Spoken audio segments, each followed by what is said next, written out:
Unacademy 3 Rajasthan 360 में आपका स्वागत है। Crack RPSC with India's largest learning platform Unacademy को आप किस प्रकार से फॉलो कर सकते हो, गेट सब्सक्रिप्शन किस प्रकार से ले सकते हो बेटा।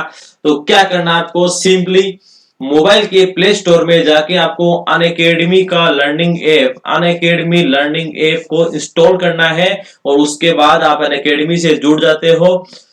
मैं हूं विकास जेवलिया। मेरा छोटा सा एक ब्रीफ इंट्रोडक्शन, मैंने क्या एजुकेशन की है। मैं एजुकेशन क्वालिफिकेशन है बीएससी बीएड एंड एमए। मैंने क्या क्या एग्जाम क्वालिफाई किए हैं, तो मैंने टेट 2011-12 किया है qualify, Rajasthan police sub inspector exam 2011, SSC FCA 2012, Rajasthan police exam 2013, Rajasthan mines exam 14-15, Rajasthan police exam 2015, railway exam non technical 2014-15, REET exam 2018 मैंने क्वालिफाई किया, जिसमें मैंने 123 मार्क्स प्राप्त किए थे। टीचर एग्जाम L2 2018 साइंस में से सिलेक्ट हुआ। टीचिंग एक्सपीरियंस 5 ईयर का है मेरा, ऑनलाइन एंड ऑफलाइन का। अनअकैडमी से आप जुड़ने के बाद अनअकैडमी आपको क्या क्या फीचर्स प्रोवाइड करवाती है, तो बेस्ट है, डेली लाइव क्लासेस का मौका मिलता है जिसके अंदर आप अपने डाउट्स क्लियर कर सकते हो, लाइव चैट कर सकते हो टॉप एजुकेटर्स के साथ। इसके साथ ही लाइव टेस्ट एंड क्विजेस मिलते हैं जिसे आप अपनी परफॉर्मेंस चेकअप कर सकते हो। स्ट्रक्चर्ड कोर्स मिलते हैं बेटा, विभिन्न एग्जाम पैटर्न के अकॉर्डिंग, विभिन्न एग्जाम के सिलेबस के अकॉर्डिंग स्ट्रक्चर्ड कोर्स मिलते हैं। अनलिमिटेड एक्सेस मिलते हैं।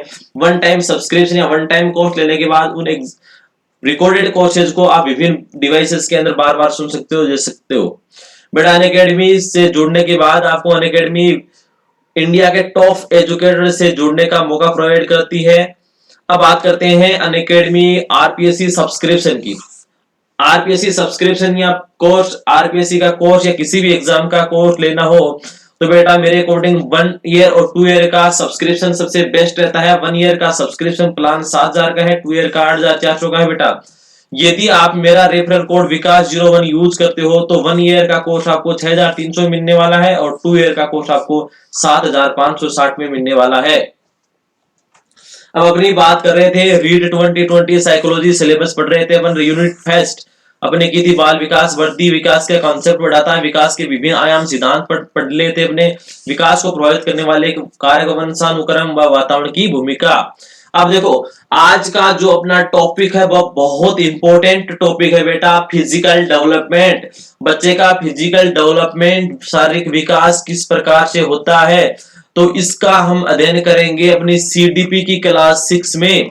ये अपनी सीडीपी की क्लास 6 है। सीडीपी 1 to 5 हो चुकी है। सीडीपी 1 और 2 में हमने क्या देखा था, ग्रोथ एंड डेवलपमेंट का बिल्कुल बारीकी से कंसेप्ट को समझा था।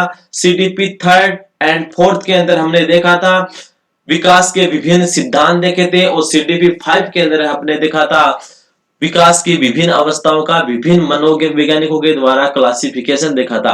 अब बात करते हैं सीडीपी 4, सीडीपी 6। सीडीपी 6 बहुत ही इंपॉर्टेंट है क्योंकि इसके अंदर बेटा हम फिजिकल डेवलपमेंट पढ़ेंगे, शारीरिक विकास पढ़ने वाले हैं। और ये शारीरिक विकास का जो टॉपिक है, यहां से क्वेश्चन बहुत बार पूछा जाता है, यहां से क्वेश्चन बहुत बार एग्जाम के अंदर पूछा जाता है। तो आपको फिजिकल डेवलपमेंट, शारीरिक विकास के इस कंसेप्ट को बहुत अच्छे से क्लियर करना है, शानदार तरीके से क्लियर करना है। तो अपन स्टार्ट करते हैं फिजिकल डेवलपमेंट सीडीपी 6 का पार्ट। सीडीपी 6 करते हैं स्टार्ट, शारीरिक डेवलपमेंट, शारीरिक विकास, फिजिकल डेवलपमेंट। देखो, शारीरिक विकास क्या होता है बेटा, शारीरिक विकास का जो कंसेप्ट है, शारीरिक विकास का जो कंसेप्ट है वो बेटा वर्दी से शुरू होता है। वर्दी उसके अंदर शामिल है, कंप्लीट ग्रोथ उसके अंदर शामिल रहती है, ग्रोथ, अभिवर्धी। ग्रोथ क्या है, शारीरिक विकास के पहलू है, जिससे क्या होता है, ये विकास, संपूर्ण ग्रोथ की विशेषताएं विकास के अंदर शामिल हो जाती है। तो इसे शारीरिक विकास या फिजिकल डेवलपमेंट भी कहा जाता है। इसके अंदर वृद्धि की सभी विशेषताएं शामिल हो जाती हैं। तो देखो, मानव विकास गर्भावस्था से, मैंने कल बात की थी, मानव विकास गर्भावस्था से प्रारंभ हो जाता है, इसलिए गर्भावस्था को विकास की सबसे महत्वपूर्ण अवस्था माना जाता है। मानव विकास कब से प्रारंभ होता है, गर्भावस्था से, जन्म से, बाल्यावस्था से, सतत। तो मानव विकास गर्भावस्था से शुरू होता है और एक निरंतर चलने वाली प्रक्रिया है, कंटिन्यूअस प्रोसेस है डेवलपमेंट। अब देखो बात करते हैं अध्ययन की सुविधा की दृष्टि से गर्भावस्था को तीन अलग अलग फेजेस के अंदर, तीन अलग अलग स्टेज के अंदर बांटा गया है, पीरियड के अंदर बांटा गया है। यहां से इंपॉर्टेंट क्वेश्चन आता है, समझ लेना आप। गर्भावस्था को विभिन्न तीन अवस्थाओं में बांटा गया है। गर्भावस्था को तीन विभिन्न अवस्थाओं में बांटा गया है। फर्स्ट है पूर्व भ्रूणीय अवस्था, जिसे बीजावस्था भी कहते हैं, प्री एम्ब्रियोनिक स्टेज, भ्रूण विकास काल, एम्ब्रियो डेवलपमेंट पीरियड, भ्रूण काल या गर्भस्थ शिशु पोर्टल पीरियड। देखो तीन अवस्थाओं में बांटा गया है, पूर्व भ्रूणीय अवस्था बीजावस्था, भ्रूण विकास काल एम्ब्रियो डेवलपमेंट पीरियड, अगला है भ्रूण काल या गर्भस्थ शिशु। तीन फेजेज बताए हैं गर्भावस्था के। क्वेश्चन आता है निम्न में से गर्भावस्था की तीन अवस्थाएं हैं, तो देखो बीजावस्था, भ्रूण काल, भ्रूण विकास काल और गर्भस्थ शिशु, ये तीन अवस्थाएं इसकी बताई गई हैं। तो ये ऑप्शन हो सकते हैं बीजावस्था, भ्रूण काल, गर्भस्थ शिशु, गर्भ काल, गर्भस्थ शिशु, बीजावस्था, बीजावस्था, गर्भस्थ शिशु, भ्रूण काल। ये चार ऑप्शन ऐसे आ सकते हैं आपको डिजाइन किए हुए। तो आपको ध्यान रखना है गर्भावस्था को कितने फेजेस के अंदर, कितने स्टेज के अंदर बांटा गया है। तो गर्भावस्था को बेटा तीन स्टेज के अंदर बांटा गया है। पूर्व भ्रूणीय अवस्था, प्री एम्ब्रियोनिक स्टेज, जिसे बीजावस्था कहते हैं। नेक्स्ट है भ्रूण विकास काल, एम्ब्रियो डेवलपमेंट पीरियड, भ्रूण विकास काल। और तीसरा है भ्रूण काल या गर्भस्थ शिशु, गर्भस्थ शिशु। तो आप देखते हैं इनकी डिटेल। तो मैंने कल बताया था आपको कि पूर्व भ्रूणीय अवस्था है बीजावस्था, गर्भ धारण से 2 सप्ताह तक, 2 वीक तक। देखो भ्रूण काल होता है 2 वीक से 2 माह तक, और भ्रूण काल या गर्भस्थ शिशु 3 माह से जन्म तक। देखो मैंने कल भी बात की थी, जन्म से 2 सप्ताह तक, 3 सप्ताह से लेके 2 माह तक, या 3 सप्ताह से लेके 8 सप्ताह तक, 3 सप्ताह से लेके 8 सप्ताह तक या 2 माह तक बोल सकते हो। तो देखो 0 से 2, 3 से 2, फिर 2 से जन्म तक, यानी 0 से 2 गर्भ धारण से 2 सप्ताह तक। यहां देखो 3 सप्ताह से 2 आ गया, तो वापिस 2 सप्ताह तो हो नहीं सकता, 2 माह तक, और 3 माह से जन्म तक। तीनों अवस्थाओं को इस प्रकार से क्लासिफाइड किया गया है। तो गर्भावस्था को कितनी फेजेस के अंदर बांटा गया बेटा? 3 अवस्थाओं में बांटा गया। पूर्व भ्रूणीय अवस्था या बीजावस्था कहते हैं, या बीज का निर्माण होता है। भ्रूण विकास काल, एम्ब्रियो डेवलपमेंट पीरियड 3 सप्ताह से लेके 2 माह तक। देखो इसके अंदर क्या होता है, अंग विकास का मुख्य समय है, ऑर्गन्स का डेवलपमेंट होता है, शिशु का सर्वाधिक विकास होता है। और देखो भ्रूण काल या गर्भस्थ शिशु के अंदर जिसमें ऊतक व अंगों का परिपक्व होना स्टार्ट हो जाता है, परिपक्वता आ जाती है, शारीरिक वृद्धि हो जाती है, परिपक्वता आ जाती है। यानी इसके अंदर देखो परिपक्वता को आप कैसे समझोगे? देखो यहां पर अंग विकास का निर्माण शुरू हुआ, देखना आप एक मिनट। देखो भ्रूण विकास काल के अंदर अंग विकास का मुख्य समय है, शिशु का सर्वाधिक विकास होता है, यानी अंगों का निर्माण यहां पर शुरू हो गया। लेकिन उसकी परिपक्वता, किसी एक ऑर्गन्स की परिपक्वता कहां पर आएगी? परिपक्वता भ्रूण काल के अंदर, गर्भस्थ शिशु काल के अंदर अंगों और ऊतकों में परिपक्वता या शारीरिक वृद्धि होने लगती है। किसी भी ऑर्गन्स के अंदर, किसी भी शारीरिक मूवमेंट के अंदर, ग्रोथ के अंदर एक निश्चित टाइम, एक फिक्स टाइम होता है जिसके अंदर उसकी वृद्धि का उच्चतम स्तर हो जाता है, उच्चतम स्तर आ जाता है, जिसे परिपक्वता नाम दिया गया है। यानी उसकी कैपेसिटी का डेवलपमेंट हो जाता है, उसकी क्षमता का विकास हो जाता है उस ऑर्गन्स का कार्य करने के लिए। यानी बच्चा देखो कुछ समय के लिए चल नहीं पाता है, धीरे धीरे वो 6 माह की उम्र में धीरे धीरे खड़ा होने लगता है। तो 6 माह की अवस्था के अंदर खड़े होने के लिए उसके अंदर क्या आ गई? परिपक्वता आने लगी। लेकिन 0 से 5 वर्ष, जन्म से लेके 5 साढ़े 5 माह तक भी उसने बहुत ज्यादा प्रयास किए थे खड़े होने के लिए प्रयास किए थे। तो वो उसकी वृद्धि के अंदर काउंट हो गए, और उसकी वृद्धि का उच्चतम शिखर या परिपक्वता क्या आ गई? बच्चा खड़ा होना शुरू हो गया, ये उसकी परिपक्वता आ गई। तो इसी प्रकार इसके अंदर है देखो अंग विकास का कार्य, अंग विकास का मुख्य समय या शिशु का सर्वाधिक विकास होता है एम्ब्रियो डेवलपमेंट पीरियड में, और इसके बाद इसके अंदर परिपक्वता मेच्योरिटी आती है भ्रूण काल या गर्भस्थ शिशु काल में फोर्टल पीरियड के अंदर आती है। तो देखो गर्भावस्था को हमने कंप्लीट समझ लिया है, मानव विकास गर्भावस्था से शुरू होता है, ये विकास की सबसे महत्वपूर्ण अवस्था मानी जाती है। गर्भावस्था 270 से 280 दिन की अवस्था मानी जाती है। गर्भावस्था को 3 पार्ट्स के अंदर डिवाइड किया गया है, पूर्व भ्रूणीय अवस्था या बीजावस्था, प्री एम्ब्रियोनिक स्टेज, भ्रूण विकास काल एम्ब्रियो डेवलपमेंट पीरियड, भ्रूण काल, गर्भस्थ शिशु फोर्टल पीरियड। 3 बांटा गया है, 3 भागों बांटा गया है।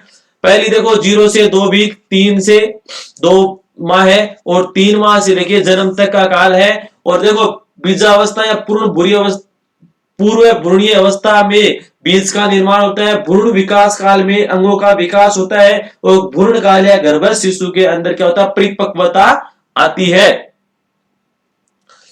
नेक्स्ट बात करते हैं बेटा अपन मानव में भ्रूणीय अवस्थाओं का सारांश, summary of embryonic development stage in human, यानी मानव में भ्रूणीय अवस्थाओं का विकास किस प्रकार से होता है उसका एक ब्रीफ समरी देखने वाले हैं, छोटी सी समरी देखने वाले हैं।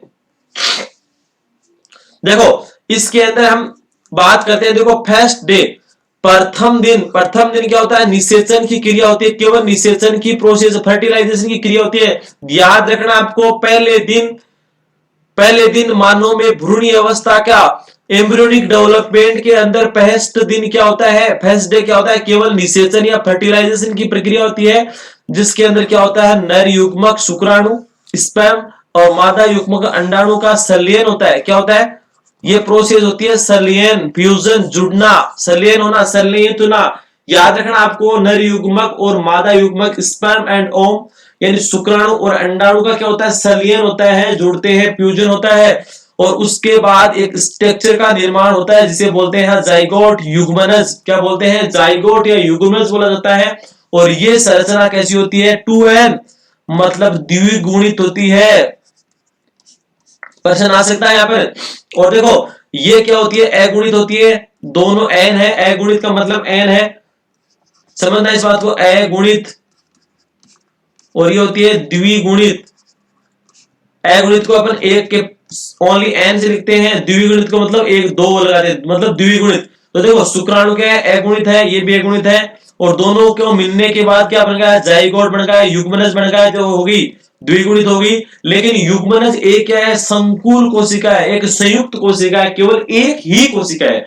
ये कैसी कोशिका है एक संयुक्त कोशिका है, एक कोशिका है, अलग अलग सेल्स नहीं है ये, क्योंकि शुक्राणु और अंडाणु मिलने के बाद युग्मनज बनता है, जाइगोट बनता है, जो एक सिंगल स्ट्रक्चर है यानी संयुक्त कोशिका है, संयुक्त कोशिका है यानी केवल एक ही कोशिका है, एक सेल है। ये रीट एग्जाम के अंदर पूछा गया क्वेश्चन है। देखो इसके बाद जाइगोट के बाद एम्ब्रियो बनता है, भ्रूण बनता है, उसके बाद शिशु का निर्माण होता है। तो देखो ये इतनी प्रोसेस है नर युग्मक से युग्मनज जाइगोट, और उसके बाद एक सेल स्ट्रक्चर बनना, ये किस अवस्था के अंदर आता है बीजावस्था के अंदर आता है। फिर देखो एम्ब्रियो का निर्माण होना, और ये आ गया आपके एम्ब्रियोनिक स्टेज सेकेंड, और उसके बाद आ गया फोर्टल स्टेज यानी गर्भस्थ शिशु काल। तो ये हमने देखा था। तो एक दिन के अंदर क्या होता है निषेचन की क्रिया होती है, निषेचन होता है, फर्टिलाइजेशन होता है। उसके बाद देखते हैं 24 दिन और 28 दिन। 24 दिन का जब भ्रूण हो जाता है, एम्ब्रियो 24 दिन का हो जाता है, तब क्या होता है उसके अंदर, देखो ये 24 दिन और 28 दिन बहुत इंपॉर्टेंट रोल प्ले करने वाले हैं।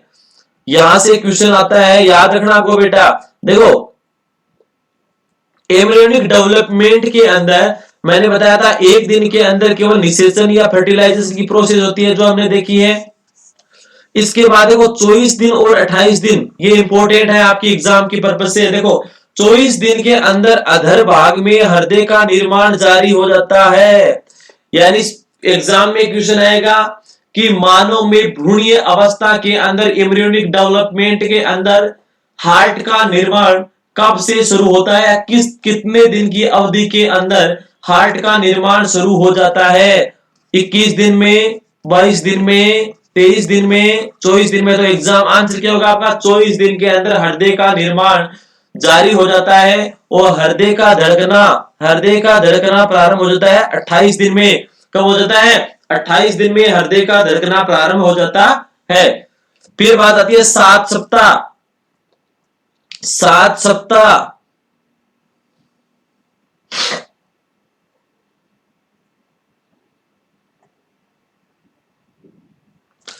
7 सप्ताह के अंदर क्या होता है? 7 सप्ताह के अंदर जबड़े, अंगुलियां और बाह्य कर्ण, देखो जबड़े, अंगुलियों का और बाह्य कर्ण का दृष्टिकोण होता है ये दिखाई देने लगते हैं। देखो 28 दिन को बोल सकते हो आप 4 वीक भी बोला जा सकता है। 4 वीक, 4 वीक के अंदर हृदय धड़कना शुरू हो जाता है। देखो यहां पर लगभग 3 से 3.5 वीक के अंदर, 3.5 वीक के अंदर हृदय का निर्माण स्टार्ट होता है। यानी 24 दिन या 3.5 दिन, 3.5 वीक बोल दो आप। 3.5 वीक के अंदर हृदय का निर्माण जारी और 4 वीक के अंदर या 28 दिन के अंदर हृदय धड़कना प्रारंभ हो जाता है। और 7 वीक के अंदर अंगुलियां, जबड़ा और बाह्य कर्ण आदि का दृष्टिगोचर होता है, आदि दिखाई देने लगते हैं। देखो नेक्स्ट बात आती है 8 वीक। 8वें सप्ताह में क्या होता है? 8वें सप्ताह के अंदर अंगुलियों और पंजे का अंगुलियां और पंजे स्पष्ट होने लगते हैं। अंगुलियां और पंजा दिखाई देने लगता है। लगभग सभी अंग निर्मित होकर विकसित हो जाते रहे होते हैं 8 सप्ताह में। 8 सप्ताह में देखो 0 से 2 वीक, 3 वीक से 2 मंथ। तो देखो ये पीरियड किसका आ जाएगा?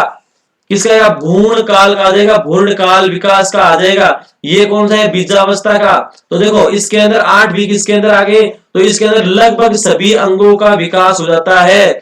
8वें सप्ताह के अंत तक भ्रूण एक छोटे मनुष्य का आकार ले लेता है। अब इसे गर्भ या फोटस कहा जाता है। यानी 8वें सप्ताह के अंत तक भ्रूण एक छोटे मनुष्य का आकार ले लेता है, परिपक्व हो जाता है, इसे गर्भ कहा जाता है। 5वें महीने में अस्थि मज्जा में रक्त निर्माण शुरू हो जाता है। इंपॉर्टेंट है, गर्भ शिशु में रक्त निर्माण शुरू कब होता है? तो 5वें महीने के अंदर रक्त निर्माण शुरू हो जाता है। देखो 9वें महीने में प्लेसेंटा या अपरा का आकार अधिकतम हो जाता है। प्लेसेंटा या अपरा क्या है? प्लेसेंटा या अपरा कौन सी संरचना होती है जिसके द्वारा गर्भ शिशु को क्या मिलता है? माता जो पोषण लेती है, एनवायरमेंट से जो कुछ ज्ञान प्राप्त करती है, मानसिक का सामाजिक विकास जो भी प्राप्त करती है, विशेषताएं प्राप्त करती हैं प्लेसेंटा से, वातावरण से अपने, और जो भी खान पान लेती है, पौष्टिक भोजन लेती है, वो अपरा के द्वारा या एक संरचना होती है अपरा या प्लेसेंटा के द्वारा क्या रहता है? बच्चे को वो सब कुछ मिलता रहता है। उस संरचना को बोलते हैं अपरा या प्लेसेंटा। उसका आकार बढ़ने लगता है 9 महीने में और अंगुलियों पर नाखून आ जाते हैं 9 महीने में। तो इंपॉर्टेंट बात है ये, मानव में भ्रूणीय अवस्थाओं का सारांश हमने देखा है कंप्लीट। यहां से क्वेश्चन आता है बार बार, यहां से क्वेश्चन पूछा जाता है बार बार एग्जाम में। मानव में भ्रूणीय अवस्थाओं के विकास से यहां से क्वेश्चन बार बार एग्जाम में पूछे जाते हैं बेटा। तो आपको ध्यान रखना है, मैंने बताया था 1 दिन की अवधि में निषेचन, 24 दिन में हृदय का निर्माण जारी, 28 दिन में हृदय का धड़कना प्रारंभ, 7 सप्ताह में जबड़ा, अंगुलियां और बाह्य कर्ण दृष्टिगोचर होते हैं, और 8 वीक के अंदर मैंने बताया था भ्रूण काल आ गया तो सभी अंग विकसित हो जाते हैं, अंगुलियों पंजे को स्पष्ट हो जाते हैं, और 8वें सप्ताह के अंतर क्या कहलाता है? भ्रूण क्या गर्भ का रूप ले लेता है, और 5वें महीने में अस्थि मज्जा में रक्त निर्माण शुरू हो जाता है, और 9वें महीने में प्लेसेंटा अपरा का आकार अधिकतम हो जाता है और अंगुलियों पर नाखून आ जाते हैं। आपकी स्क्रीन पर एक स्लाइड पर आपको क्वेश्चन दिखाई दे रहा है। क्वेश्चन आया हुआ है आईएएस प्री 1994 में की एग्जाम में क्वेश्चन पूछा गया है, मानव भ्रूण का हृदय कब स्पंदन करने लगता है? तो 24 दिन में मानव हृदय का निर्माण जारी होता है, निर्माण होने लगता है 24 दिन में, और 28 दिन में स्पंदन या धड़कना प्रारंभ कर देता है। तो 28 दिन का मतलब हो गया 4 वीक। तो ऑप्शन कौन सा हो जाएगा? अपने परिवर्तन के प्रथम सप्ताह में, तृतीय सप्ताह में, चतुर्थ सप्ताह में, छठे सप्ताह में। तो ऑप्शन आपका सीक्रेट हो गया। अपने परिवर्तन के चतुर्थ सप्ताह में या 28 दिन के अंदर हार्ट का स्पंदन या धड़कना शुरू हो जाता है। और निर्माण कब स्टार्ट होता है? 24 दिन के अंदर निर्माण शुरू हो जाता है। फिर बात की थी मैंने कि मानव का जो भ्रूण है उसके अंदर 5 माह के अंदर क्या होता है? रक्त निर्माण शुरू हो जाता है अस्थि मज्जा के अंदर। तो रक्त का निर्माण कहां पर होता है? अस्थि मज्जा में होता है। ये अपने गर्भ काल से संबंधित कुछ फिजिकल डेवलपमेंट के कंसेप्ट देखे थे, बहुत इंपॉर्टेंट है, आपको ध्यान में रखना है। गर्भ अवस्था के फिजिकल डेवलपमेंट को अपने कितने भागों में बांटा गया? 3 भागों में बांटा है। 3 भागों के अंदर क्या क्या होता है वो अपने देखा है। निषेचन की प्रक्रिया 1 दिन, 24 दिन के अंदर क्या होता है? हृदय का निर्माण, 28 दिन के अंदर धड़कना शुरू होता है।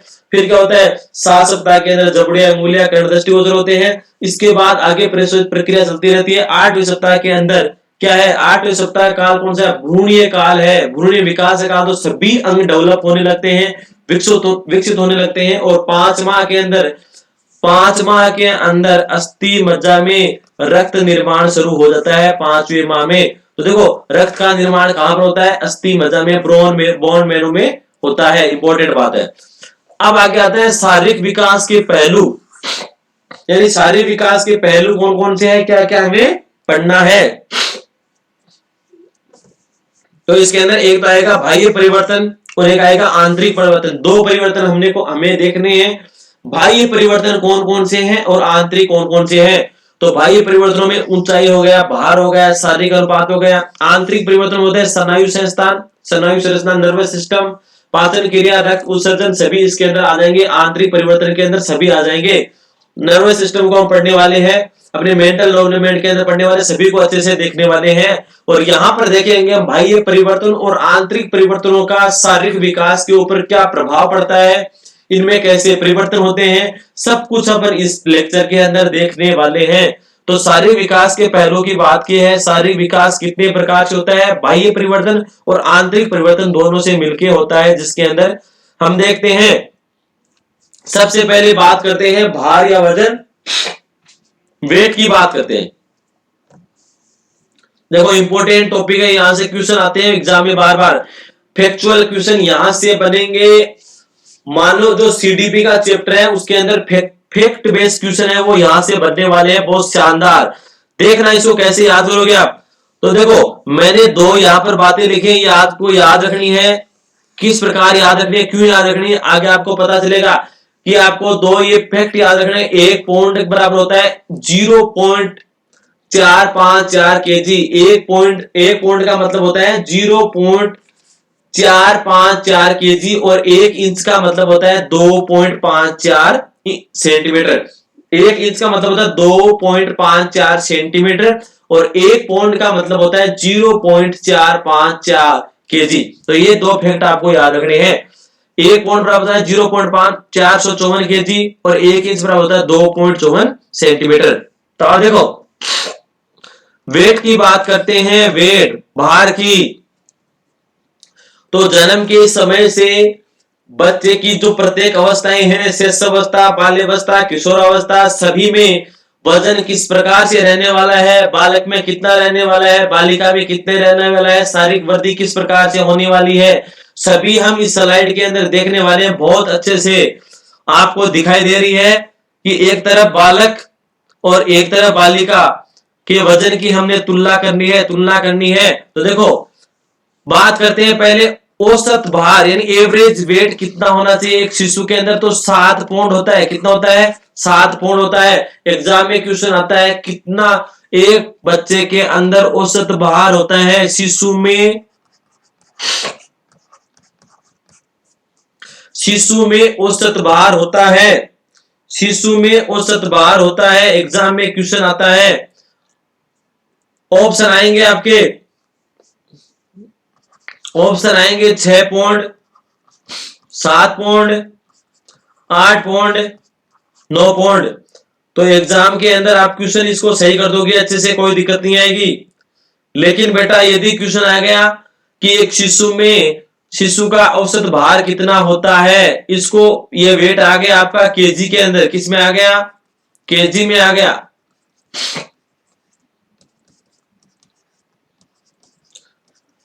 उसमें भी पहला ऑप्शन आ गया 7 केजी।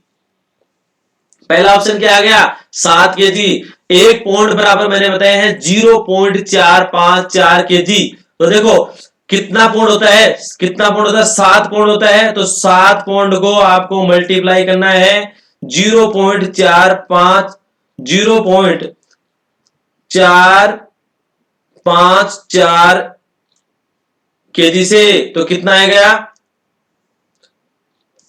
यानी एक औसत शिशु का भार होता है 7 पौंड होता है, इसको आपको मल्टीप्लाई करना है 0.454 केजी से। तो आंसर आने वाला है 3.178 केजी। तो ऑप्शन आ गया 3.17 केजी, 2.17 और 4 केजी। ये परीक्षा में ऑप्शन आने वाले हैं आपके कि एक शिशु का औसत भार कितना होता है। यदि ऑप्शन पौंड में आए तो कोई दिक्कत नहीं है, 7 पौंड होता है। यदि ऑप्शन केजी में आए तो भी कोई दिक्कत नहीं है आपके, क्योंकि नहीं, क्यों नहीं है, क्यों आप क्या कर सकते हो, पौंड को केजी में बदल सकते हो। यानी एक पौंड बराबर होता है 0.454 केजी। तो 7 पौंड बराबर क्या होगा, इसको मल्टीप्लाई कर दो बेटा, तो हो जाएगा 3.178 केजी हो जाएगा। तो आपका ऑप्शन बी करेक्ट हो जाएगा। और आपने पढ़ा था 7 केजी। यदि ये आपको ये मैथमेटिक्स आपने नहीं की और आपने क्या पढ़ा था, एक शिशु का औसत भार होता है, आपने पढ़ा था 7 पौंड, तो आपके दिमाग में 7 याद रह जाएगा। लेकिन ये कैलकुलेशन आपने याद नहीं की है, अच्छे से इसका प्रयास नहीं किया, प्रैक्टिस नहीं की है, तो आप ये ऑप्शन ए वाला करेक्ट कर दोगे। आपको फर्स्ट ऑप्शन में 7 दिखेगा तो आपको पता है कि 7 आएगा, और आप इस प्रश्न को पेपर में लाओगे तब सही मानोगे ये क्वेश्चन मेरा सही हो गया। फिर आंसर की आएगी तो क्या होगा, आंसर की आएगी तो आप ये ऑप्शन आपका बी मिलेगा। तो आप क्या करोगे, ये उत्तर क्या आ गया, इसका आंसर क्या आ गया, गलत आ गया बेटा। तो ऐसा आपको नहीं करना है, आपको एक क्वेश्चन का नुकसान नहीं करना है अपने का। तो आपको इस चीज को ध्यान रखना है, आपको ऐसी बातों का ध्यान रखना है बेटा, ऐसे क्वेश्चन गलत बहुत जल्दी होते हैं।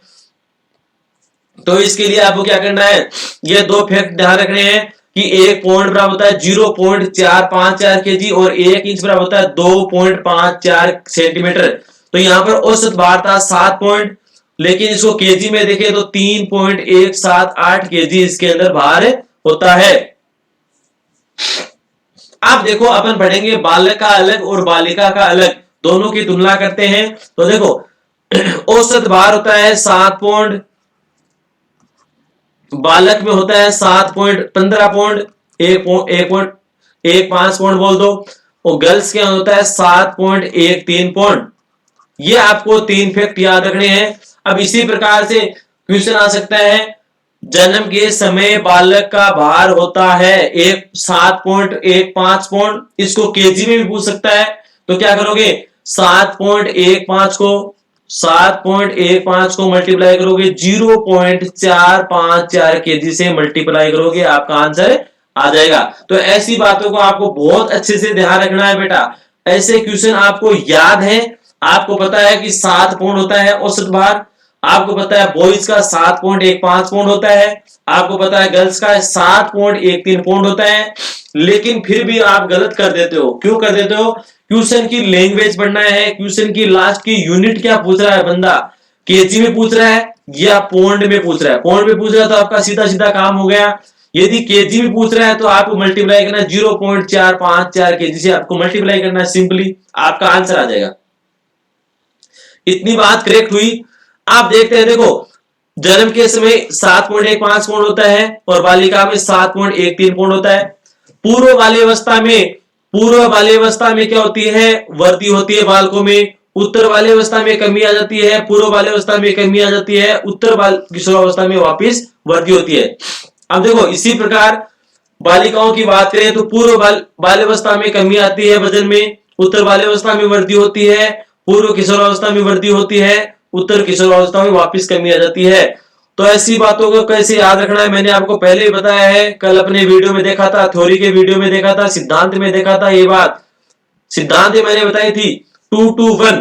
देखो शारीरिक विकास की बात हो तो मैंने एक फॉर्मूला बताया था 2 to 1, इस कंसेप्ट को ध्यान रख लेना आपको। और 2 to 1 का मतलब है 2 मतलब 2 बार ऊपर की तरफ, फिर 2 का मतलब है 2 बार नीचे की तरफ, फिर 1 का मतलब है 1 बार ऊपर की तरफ। पहले ऊपर फिर नीचे फिर ऊपर, ऊपर पहले 2 है तो 2 बार, फिर 2 है तो 2 बार नीचे, फिर 1 है तो 1 बार ऊपर। अब इसके अंदर देखो, ये हो जाएगी आपकी शेष अवस्था, ये हो जाए आपकी बाल्यावस्था, ये हो जाएगी आपकी किशोरावस्था। बाल्यावस्था 2 है तो पूर्व है उत्तर, ये पूर्व है ये उत्तर हो गया। ये पढ़ा था हमने बॉयज का, इसका विपरीत होता है, पूरा विपरीत होता है गर्ल्स का। तो देखो 1 मिनट दोबारा से देखना, देखो इसको देखो 2-2-1 का फॉर्मूला मैंने बताया है। तो देखो मैंने बताया था 2-2-1 का फॉर्मूला, इसके अंदर ये बॉयज का देखा, इसका इधर है गर्ल्स का। तो बॉयज में देखो पहले वर्दी 2 बार, फिर नीचे की तरफ 2 बार, फिर 1 बार ऊपर की तरफ। गर्ल्स के अंदर इसका विपरीत है, बिल्कुल कर दो, ऊपर की तरफ ऊपर की तरफ नीचे की तरफ। ये हो गई शेष अवस्था 1 थी, ये बाल्यावस्था है, ये किशोरावस्था है। इसके अंदर ये पूर्व हो जाएगी, ये उत्तर हो जाएगी, ये पूर्व हो जाएगी, उत्तर हो जाएगी। समझो आगे बात। अब देखना इस वेट के कंसेप्ट को समझना। देखो शेष अवस्था के अंदर क्या है, बालक का वजन ज्यादा है बालिका से। शेष अवस्था के अंदर क्या हो रहा है, बालक का वजन है बालिका से ज्यादा। देखो इस कंसेप्ट से निकल रहा है ये बात। और यहाँ पे भी देखो ये लागू हो रही है, जन्म के समय वजन है 7.15 पौंड और बालिका का वजन है 7.13 पौंड। तो ये बात आपके कन्फर्म क्लियर हो गई कि शेषावस्था के अंदर जन्म के समय बालक का जो वजन है वो बालिका से क्या होता है, ज्यादा होता है। जन्म के समय बालक का वजन होता है 7.15 पौंड और बालिका का वजन होता है 7.13 पौंड। दूसरी बात आती है पूर्व बाल्यावस्था में। तो पूर्व बाल्यावस्था में क्या होता है, पूर्व बाल्यावस्था में बालक के वजन में वृद्धि होती है और बालिका का वजन में क्या होती है, कमी होती है, यानी बालक का वजन ज्यादा होता है। इसी प्रकार उत्तरावस्था में यहाँ पर कमी हो रही है, यहाँ पर वृद्धि हो रही है। पूर्व किशोरावस्था में यहाँ पर कमी हो रही है, यहाँ पर वृद्धि हो रही है। उत्तर किशोरावस्था में यहाँ पर वृद्धि हो रही है, यहाँ पर कमी हो रही है। और उत्तर किशोरावस्था में यह वृद्धि 25 पौंड से ज्यादा हो जाती है गर्ल्स से। यानी उत्तर किशोरावस्था के अंदर पूर्व किशोरावस्था तक बालिकाएं आगे रहती है, परिपक्व होने में लंबाई की बात हो चाहे वजन की बात हो। लेकिन उत्तर किशोरावस्था में बॉयज बालिकाओं से आगे निकल जाते हैं, वृद्धि विकास के अंदर, वेट के अंदर, शारीरिक परिवर्तनों के अंदर, शारीरिक विकास के अंदर। और यहां तक कि उत्तर किशोरावस्था में लड़कों का वजन लड़कियों से 25 पौंड ज्यादा हो जाता है।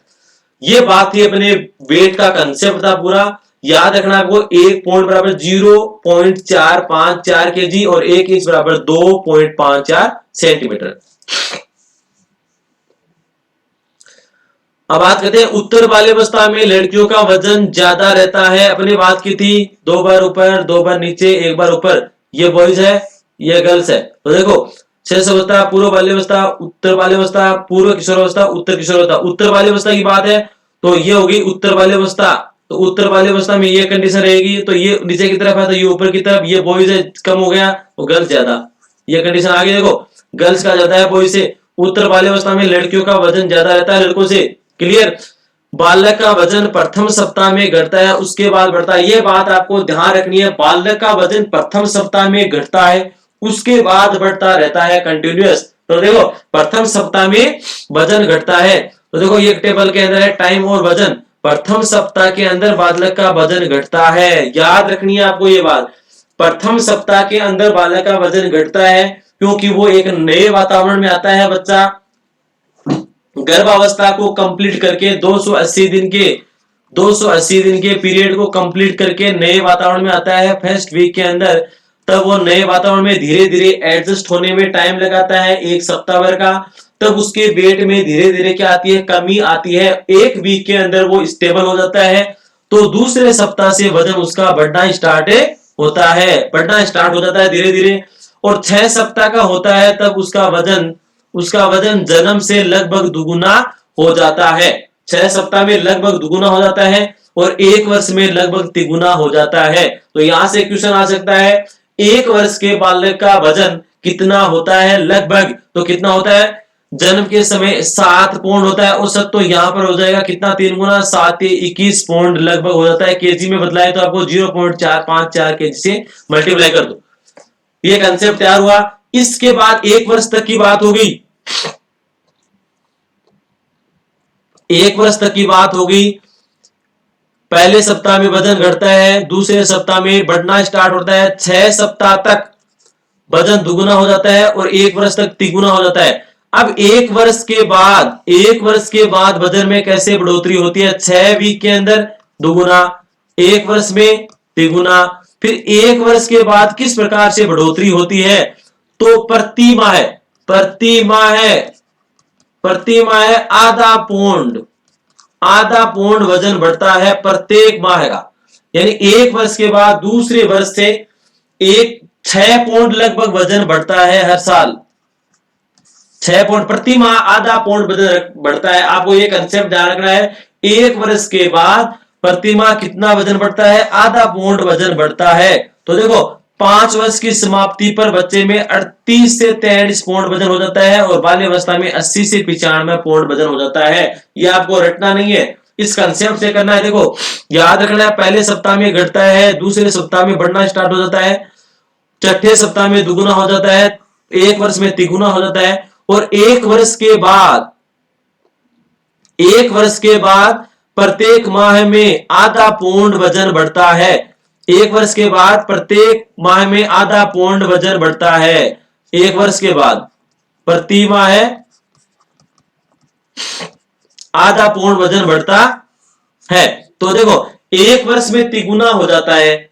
1 वर्ष में कितना होता है? यहां पर 1 वर्ष है, 1 वर्ष में तिगुना हो जाता है। तो जन्म के समय कितना था? औसत वजन की बात करें 7 पौंड था, तो 1 वर्ष में हो गया 21 पौंड हो गया, लगभग 21 पौंड हो गया।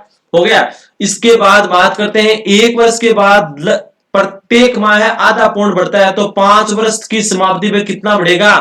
तो देखो 1 वर्ष में कितना हो गया? 21 पौंड हो गया। तो 2 3 4 5 4 वर्ष और हो गए, 4 वर्ष का समय है, कितना पौंड बढ़ेगा? 1 माह में आधा पौंड बढ़ता है, तो 1 वर्ष में कितना पौंड बढ़ेगा? 6 पौंड बढ़ेगा। 1 माह में 1 वर्ष के बाद प्रति माह आधा पौंड बढ़ता है, तो 1 वर्ष में कितना पौंड वजन हो गया? 6 पौंड वजन बढ़ेगा। 1 वर्ष के बाद में 6 पौंड वजन हर वर्ष में बढ़ता है, तो 4 वर्ष में कितना बढ़ेगा? 24 पौंड।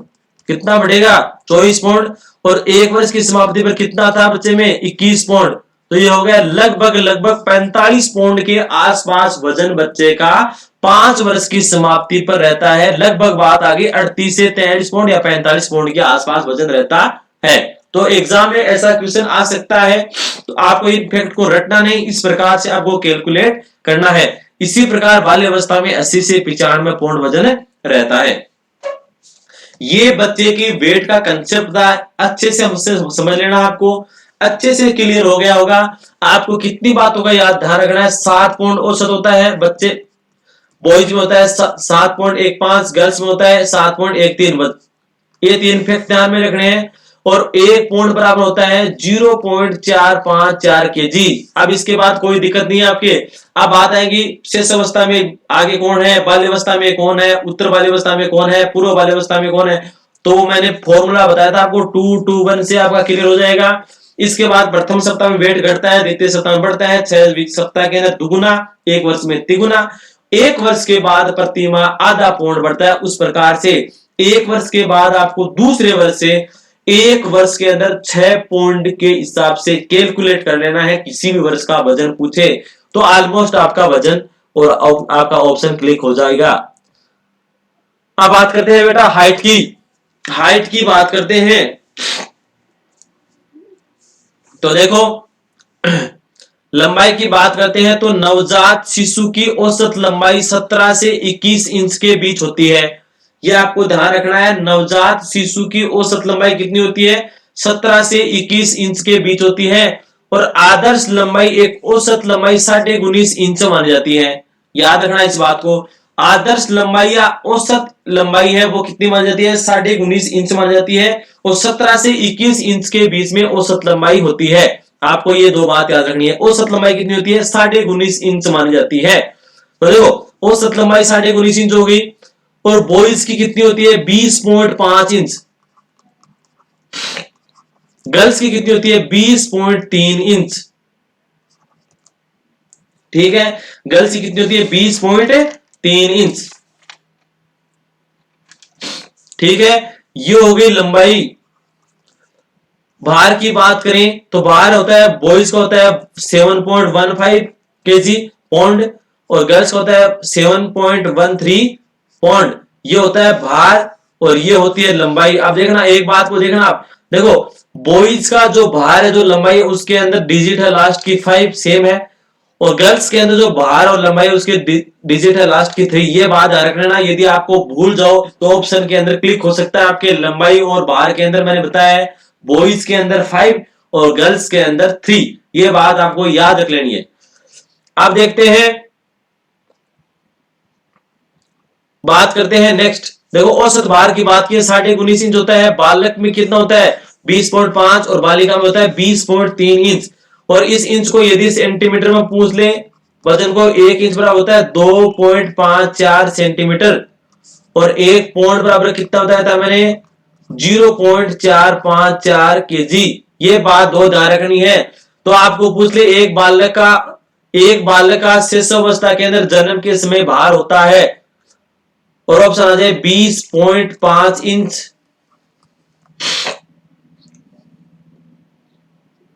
और एक आ जाए 20.5 इंच को आप बदलो सेंटीमीटर के अंदर तो 1 इंच बराबर कितना होता है 2.20.5 मल्टीप्लाई करना आपको 2.54 से तो कितना आ गया 52.07 सेंटीमीटर। ये हो गया 52.07 सेंटीमीटर और यहां पर हो जाएगा लगभग इतना हो गया। इसको मल्टीप्लाई करना है 2.54 सेंटीमीटर से तो देखो ये सेंटीमीटर के अंदर आ गया। इसको भी आप कैलकुलेट कर सकते हो। तो देखो एग्जाम में क्वेश्चन आएगा शिशुअवस्था में या जन्म के बाद बालक का भार होता है तो ऑप्शन ए आ जाएगा, ये बी आ जाएगा, सी आ जाएगा दोनों और डी आ जाएगा 14 इंच। ये 4 ऑप्शन आ गए। तो इसके अंदर आपको क्या करना है, ये नहीं करना है 20.4 इंच, इसके अंदर करने हैं दोनों। क्यों दोनों के अंदर क्या है दोनों सेम ही है, अपने क्या क्या यूनिट चेंज किया। तो ऐसा भी क्वेश्चन आपके एग्जाम में आ सकता है, इसलिए मैंने इसको आपको बताया है। ऐसा क्वेश्चन भी आपकी एग्जाम में यूनिट चेंज करके पूछा जा सकता है। तो इस बात को अपने को ध्यान रखना है कि एक बच्चे की औसत लंबाई 19.5 इंच होती है, बालक की होती है 20.5 इंच और बालिका की होती है 20.3 इंच। अब देखो वही बात आती है, यहां पर भी वही फैक्ट लागू होता है 221 2 बार ऊपर 2 बार नीचे 1 बार ऊपर। ये बॉयज का है तो देखो बॉयज के अंदर पूरा ये होगी शिशुअवस्था की बात। शिशुअवस्था के अंदर बॉयज की लंबाई ज्यादा है 20.5 इंच, यहां पर कम है तो बॉयज की ज्यादा होगी शिशुअवस्था के अंदर। फिर ये आगे पूर्व बाल्यावस्था के अंदर बॉयज की ज्यादा है 42.5 इंच, यहां पर है 42.2 इंच। फिर आती है ये उत्तर किशोरावस्था के अंदर बॉयज की लंबाई कम हो जाती है, देखो 54.4 इंच है, यहाँ पर 54.8 इंच होगी। ये आप कैलकुलेट कर सकते हो आराम से, कोई दिक्कत नहीं है। देखो कैसे करोगे। फिर आती है पूर्व किशोरावस्था के अंदर क्या आ जाती है कमी आ जाती है, तो ये पूर्व किशोरावस्था की होती है, उत्तर किशोरावस्था के अंदर वापस बढ़ जाती है। वही कंसेप्ट आपको तैयार करना है 2-2-1 फॉर्मूला। ये आपकी शारीरिक विकास को कंप्लीट एक्सप्लेन कर रहा है बेटा। तो आपको देखो इसके अंदर हाइट के अंदर क्या फैक्ट ध्यान रखने हैं। एक बच्चे की औसत हाइट क्या होती है 19.5 इंच होती है, बालक की होती है 20.5 इंच होती है, बालिका की होती है 20.3 इंच होती है।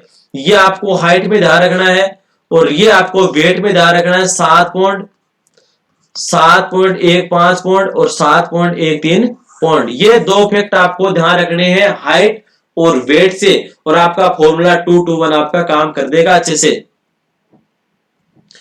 नेक्स्ट बात करते हैं पूर्व बाल्यावस्था में बॉयज गर्ल्स से लंबाई में ज्यादा वृद्धि करते हैं, परंतु उत्तर बाल्यावस्था में गर्ल्स उनको पीछे छोड़ देती हैं। देखो वही बात है 2 बार ऊपर 2 बार नीचे 1 बार ऊपर, ये बॉयज की होगी, गर्ल्स के विपरीत हो गया। तो देखो पूर्व बाल्यावस्था ये होगी, शिशुअवस्था पूर्व बाल्यावस्था ये होगी, तो इसके अंदर ये स्ट्रक्चर बनेगी, ऊपर की तरफ ये नीचे की तरफ आ जाएगा।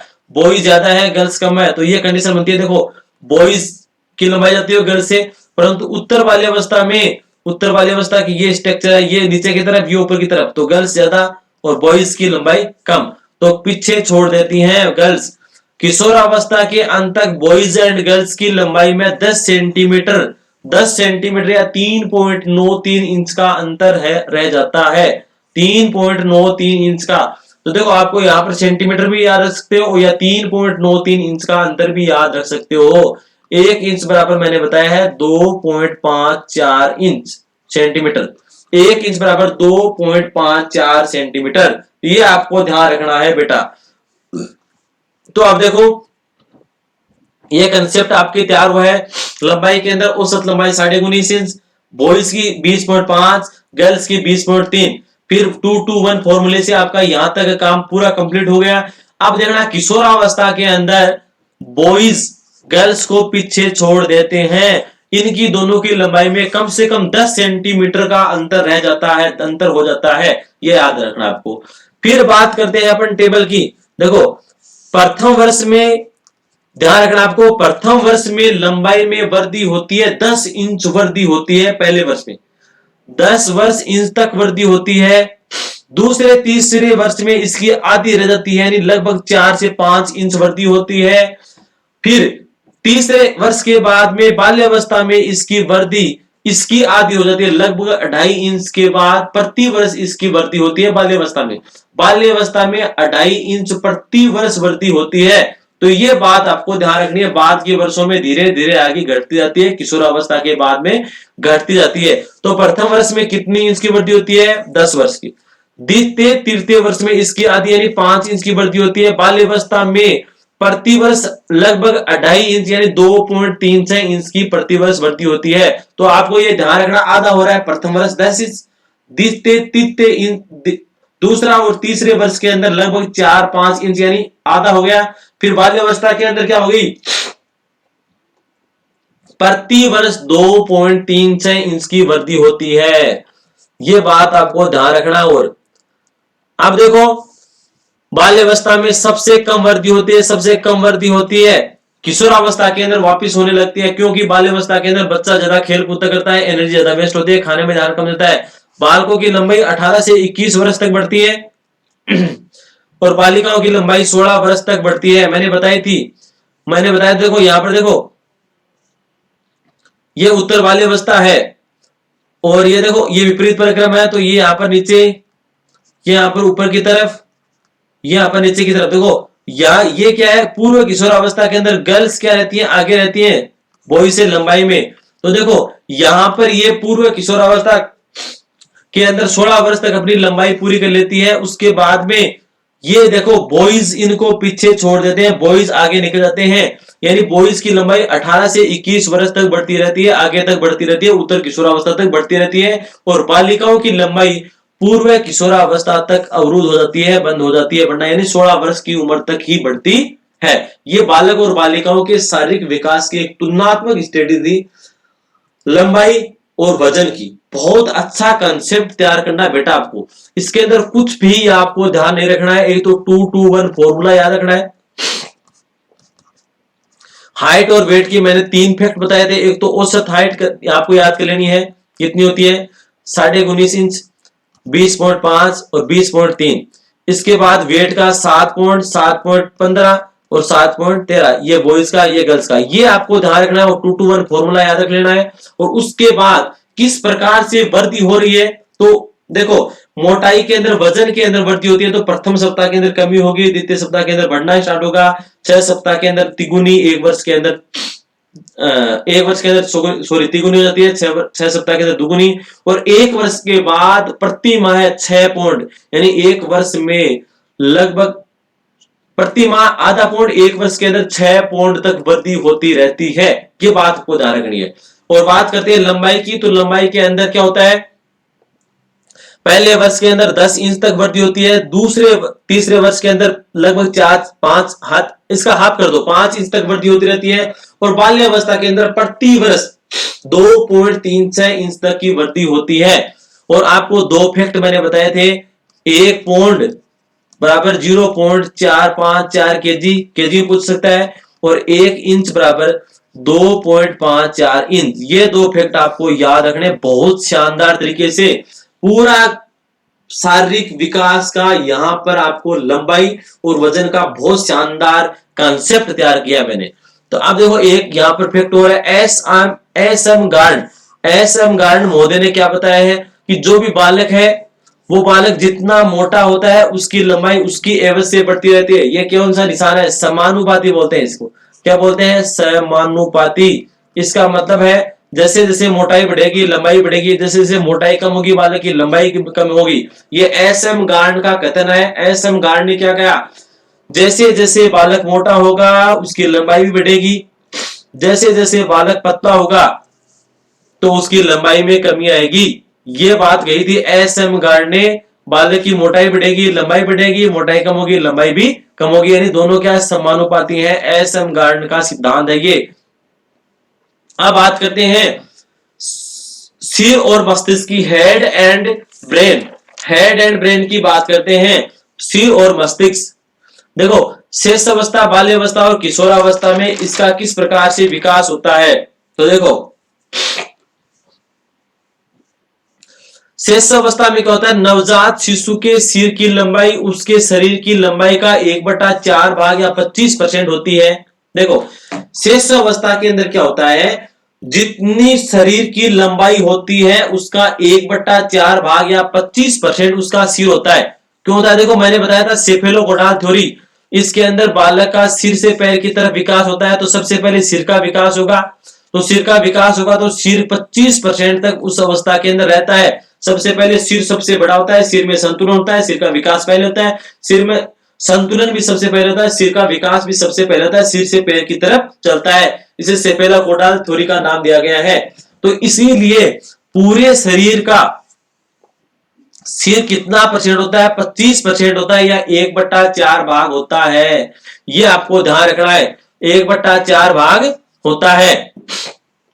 अब बात करते हैं बाल्यावस्था। बाल्यावस्था में यही प्रक्रिया चलती रहती है। बाल्यावस्था में क्या होते हैं? थोड़ी सी क्या आती है? मस्त मोला होता है, एनर्जी वेस्ट ज्यादा होती है, कम खाता पीता रहता है, विकास थोड़ा धीमा होता है। इसके बाद किशोरावस्था के अंदर ये हो जाता है, आधा हो जाता है, 1/8 भाग हो जाता है, लंबाई का 1/8 भाग हो जाता है और 12.5% रह जाता है। तो आपको ध्यान रखना है, नवजात शिशु के सिर की लंबाई उसके शरीर की लंबाई का कितना परसेंट हो जाती है? तो 25% हो जाती है, 1/4 भाग हो जाती है, 1/4 भाग हो जाती है। और किशोरावस्था के अंदर या वयस्क के अंदर कितना हो जाती है? 1/8 भाग हो जाती है। तो देखो ऐसा क्वेश्चन भी आ सकता है, सिर और शरीर का अनुपात पूछा जा सकता है। तो शिशु के अंदर क्या होता है? शिशु अवस्था के अंदर 1/4 भाग होता है, तो 1/4 भाग होता है तो 1 सिर होता है और 4 बॉडी होती है। और वयस्क के अंदर 1/8 भाग होता है तो 1:8। ये 2 अनुपात आपको याद रखने हैं। देखो मैंने बताया था आपको, शेष अवस्था के अंदर पूरे शरीर की लंबाई का 1/4 भाग या 25% रह जाता है और किशोर अवस्था के अंदर 1/8 भाग या 12.5% रह जाता है। तो यहां से आपको अनुपात भी पूछा जा सकता है। ये शेष अवस्था के 1:4 हो गया, यानी नीचे का जो अनुपात होता है देखो 1/4 है, तो ये 4 क्या है? पूरी बॉडी का अनुपात है। ऊपर का अनुपात जो भी आप तुलना कर रहे हो वो है, तो ये है कि आपका हेड। इसी प्रकार 1/8 ये बॉडी का अनुपात है, ये क्या है? हेड का अनुपात है। तो याद रखना आपको, शिशु अवस्था के अंदर सिर व शरीर का अनुपात क्या रहता है? तो 1:4। और वयस्क होने पर किशोर अवस्था के अंदर क्या रहता है? ये कम हो जाता है, 1:8, यानी 12.5% रह जाता है सिर संपूर्ण लंबाई का। ये आपको 2 फैक्ट याद रखने। अब बात करते हैं विकास। शेष अवस्था के अंदर मस्तिष्क का विकास 90% हो जाता है, 90% पूर्ण हो जाता है। बाल्यावस्था के अंदर ये बढ़कर 95% हो जाता है। किशोर अवस्था के अंदर कंप्लीट 100% विकास हो जाता है। यानी शेष अवस्था के अंदर मस्तिष्क के मानसिक विकास की प्रक्रिया स्टार्ट हो जाती है, मस्तिष्क का डेवलपमेंट हो जाता है 90%। और फिर बाल्यावस्था में 5% बढ़ के 95% और किशोर अवस्था के अंदर 5% बढ़ के 100% हो जाता है। आप देखो शेष अवस्था के अंदर ब्रेन का वजन होता है वो 350 ग्राम रहता है। शेष अवस्था के अंदर कितना रहता है? 350 ग्राम रहता है, सॉरी ग्राम रहता है, 350 ग्राम। हाँ, शेष अवस्था के अंदर ब्रेन का वजन, मस्तिष्क का वजन रहता है 350 ग्राम। फिर आता है बाल्यावस्था के अंदर 1260 ग्राम, किशोर अवस्था के अंदर 1350 ग्राम या 1360 ग्राम, दोनों याद रख सकते हो आप, दोनों पॉइंट एक सही है। 1260, 1360 और 1350, तीन फैक्ट आपको ध्यान रखने हैं। देखो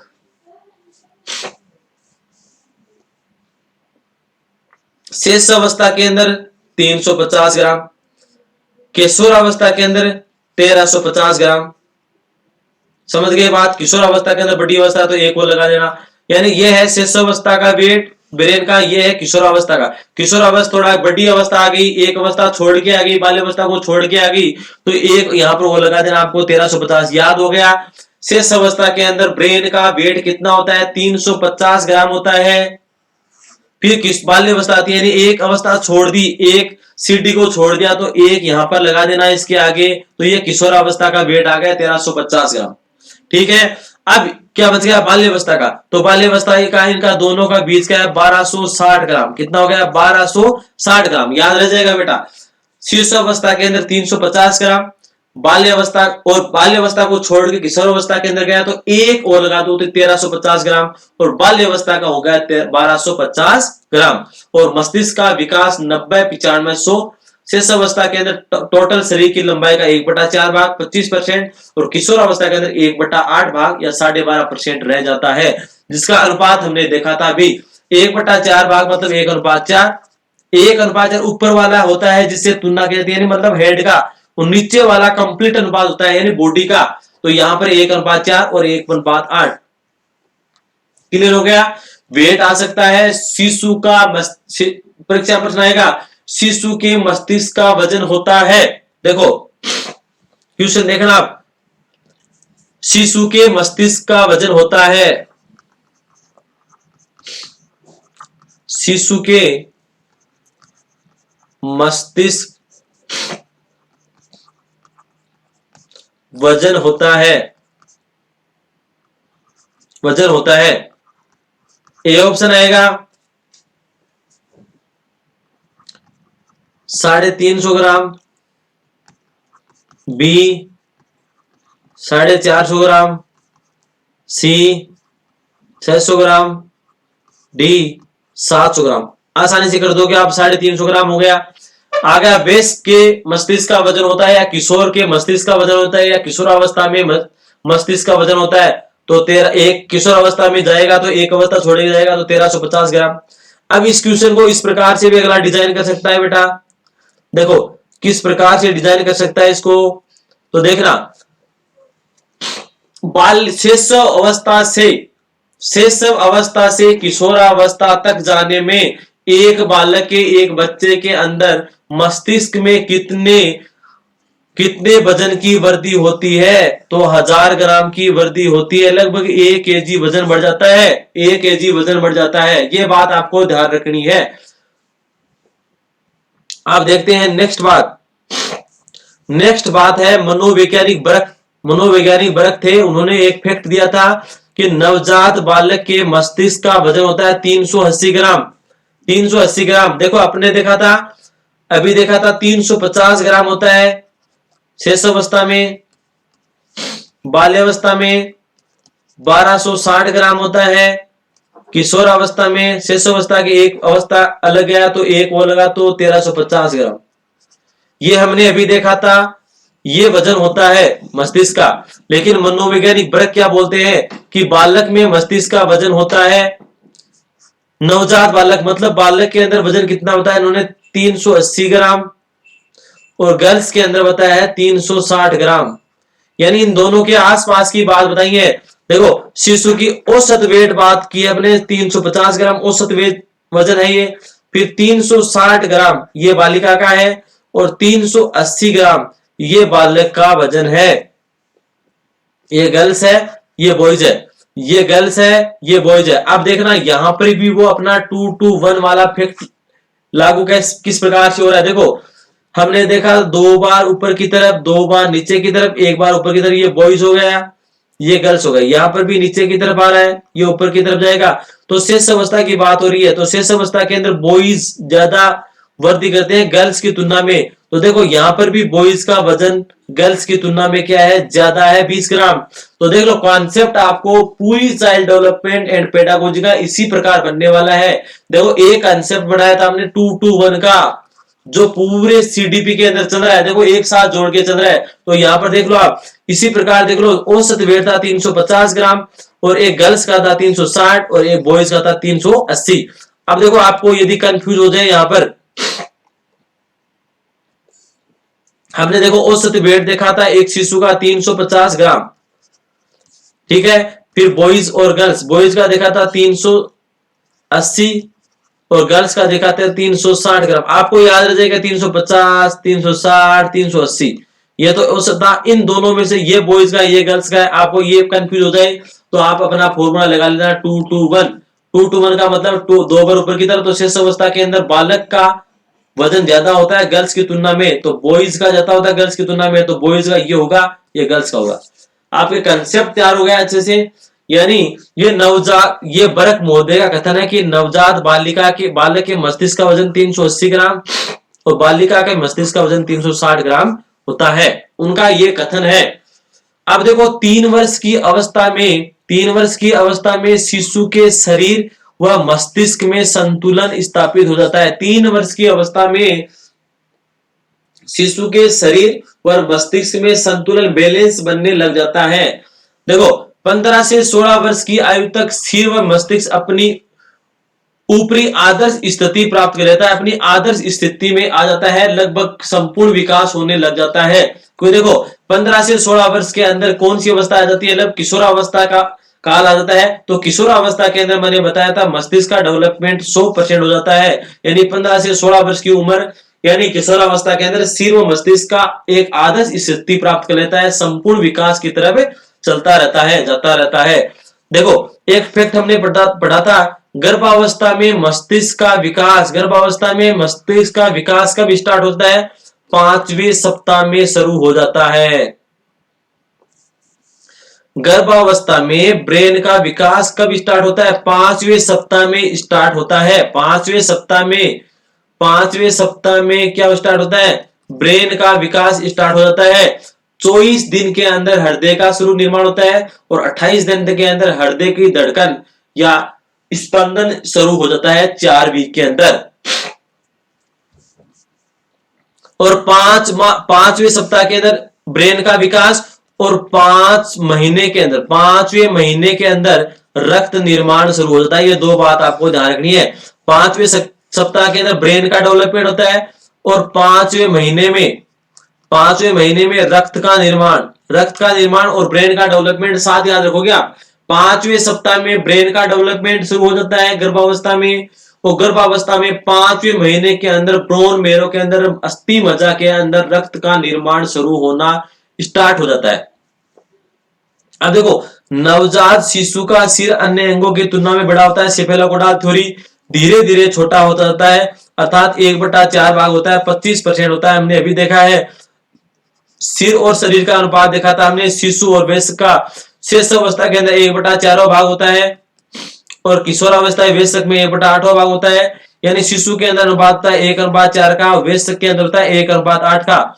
तो देखो इसके अंदर ये नीचे वाला होता है, टोटल होता है, बॉडी का अनुपात है ये। तो सिर और मस्तिष्क का अनुपात होगा शिशु का 1/4 और वयस्क का होगा 1/8। इसी प्रकार आप चेहरा और मस्तिष्क का भी अनुपात याद रख सकते हो। इसके अंदर उल्टा होता है, देखो जो वयस्क का है, वयस्क का अनुपात है वो इसके अंदर शिशु का होता है, बिल्कुल उल्टा कर दो। देखो 1/8 था तो यहां पर कर दो 8/1 शिशु का बिल्कुल उल्टा कर दो। देखो यहां पर मैं आपको बताता हूं,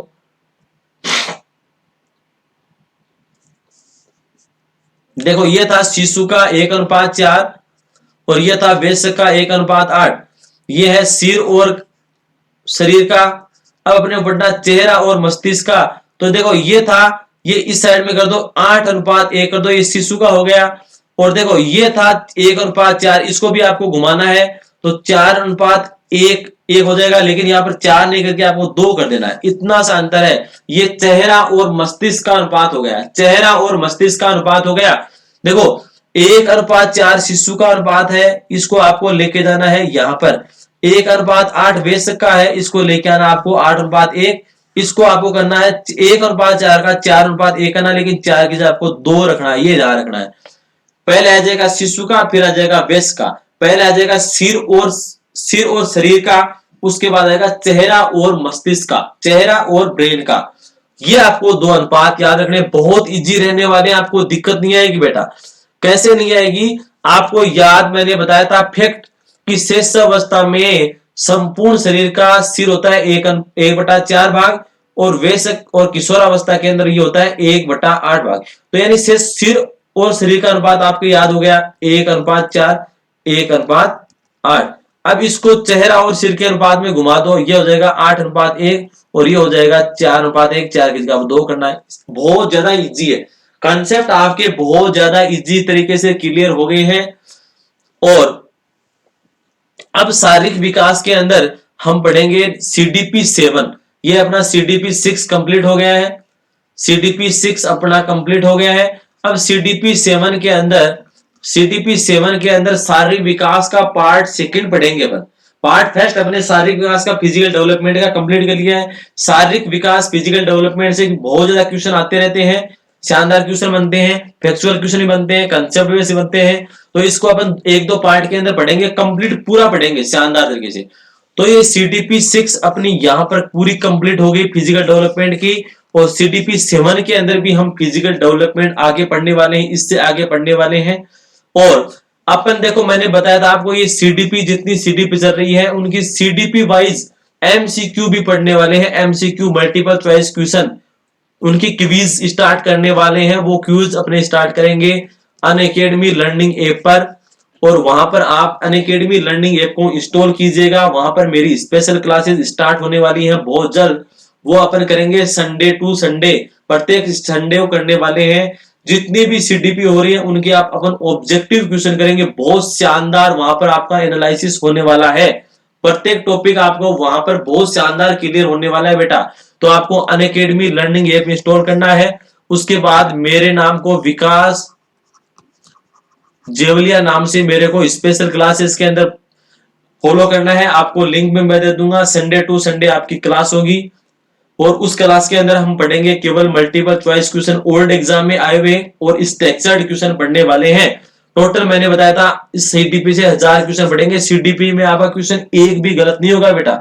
पिछली बार का जो रीट का पेपर था मैं आपको बता दूं, रीट के पेपर में 10 क्वेश्चन थे CDP से, 30 में से 10 क्वेश्चन CDP से थे। इसलिए अपने को CDP बहुत अच्छे से क्लियर करना है। और बता दूं, आप नए हो तो बेटा लाइक सब्सक्राइब कीजिएगा, शेयर कीजिएगा। और आपको किसी प्रकार का अनअकैडमी सब्सक्रिप्शन लेना है तो विकास 01 कोड का यूज कीजिएगा, ताकि आपको 10% डिस्काउंट के साथ अच्छा आपको सब्सक्रिप्शन मिल सके। तो एक नेक्स्ट वीडियो CDP 7 के साथ मिलते हैं, फिजिकल डेवलपमेंट पार्ट के साथ सेकंड के साथ मिलते हैं। तब तक के लिए बाय, थैंक्स।